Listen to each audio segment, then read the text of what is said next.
অনেকদিন হয়েছে জুবাইদের মায়ের দোকান বাকি টাকা দেয় না, আজকে যেমনি হোক টাকা লইতে হইব। যাই হোক ওর বাসায় যাই, আজকে টাকা লই ছাড়বো।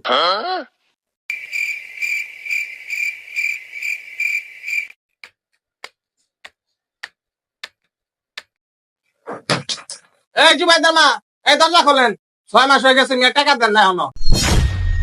রে দোকান বাকি হলাইছে মনে হয়, আমি ওই ঘরে যাই।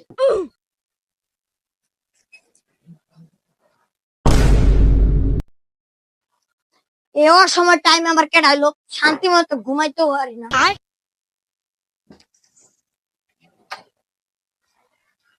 আপনি কে?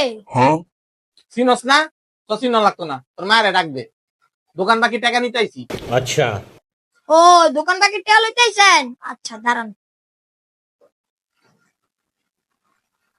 মা, দোকান বাকি টাকা লইতেছে।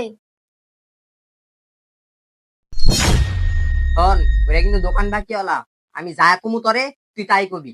একটু উল্টা পাল্টা যদি হয় 19-20 হলে তোর খবর আছে। আচ্ছা মা, কোন কি করবেন কোন? তুই কবি মা বাসায় নাই।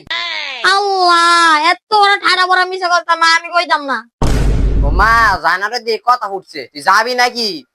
না আমি মিশা কথা কইতাম না। না জানোয়ার, তুই যাবি নাকি এরকম?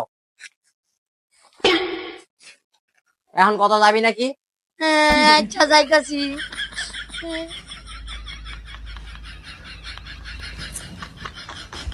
আম্মাই কইছে আম্মা বাইক নাই। তোর মা বাইত নাই? তোর মায়ের গিয়া কো দোকান বাকি আলাইছে যা। জানোয়ারের রাস্তা বন্ধ হইব। দেই ভাই, আপনি কি করেন কাজ করে দিয়া লই।